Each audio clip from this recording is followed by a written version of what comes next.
They say every building has a door that doesn't belong, a ghost in the architecture. Most people walk right past it, their minds refusing to see what shouldn't be there. But once you do see it, once you acknowledge its existence, it remembers you. Eli was a night custodian in a sprawling downtown office building. 10 floors, endless sterile hallways, and a routine so predictable he could do it in his sleep. He'd walked those corridors hundreds of times. He knew every door, every flickering fluorescent light, every stubborn stain on the faded carpet. He knew the building's bones until Tuesday. That's when he saw it. At the dead end of the west hallway on the 3rd floor, there was a door that absolutely, positively was not there the night before. It was impossibly narrow, painted a dull, forgettable gray. It had no handle, no lock, not even a keyhole. Just a faint number crudely etched into the surface, almost invisible unless you were looking for it. 313. As Eli stood there, staring, the overhead lights in the hallway seemed to dim, casting long, distorted shadows, and for just a fleeting second, he thought he heard something moving behind it. A faint scrape, like a fingernail dragging on concrete. A soft, wet breath. He shook his head, blaming the late hour and too much caffeine. 8. He radioed security. They checked the cameras. Nothing. Just Eli, standing alone in an empty hallway. He pulled up the building blueprints on the office's computer. The west hallway ended at a solid concrete wall. There was no room 313. Maintenance swore up and down they hadn't done any work there. It was impossible. But when Eli went back, his heart pounding a nervous rhythm against his ribs, the door was still there. And this time, something was different. A single, dirty handprint was pressed against the center of the door, the fingers long and unnaturally thin. That night, his sleep was shallow and filled with nightmares.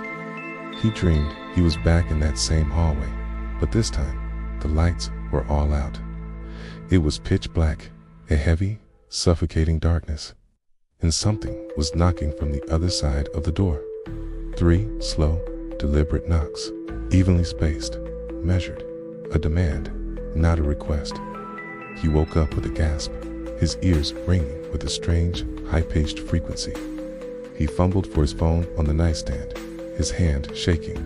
A single notification glowed on the screen. It wasn't from an app. It wasn't a text message.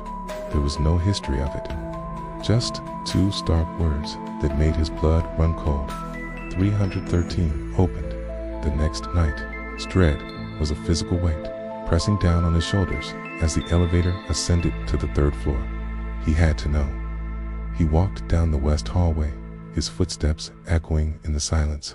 The door was still there, but now it was open, just a few inches, a sliver of absolute black. A strange, warm draft seeped through the crack, carrying a scent like damp earth and decay. It felt like something was breathing on the other side. Against all reason, against every screaming instinct in his body, Eli leaned closer. He peered into the gap. Inside, there was only darkness. Not the darkness of an unlit room, but a void.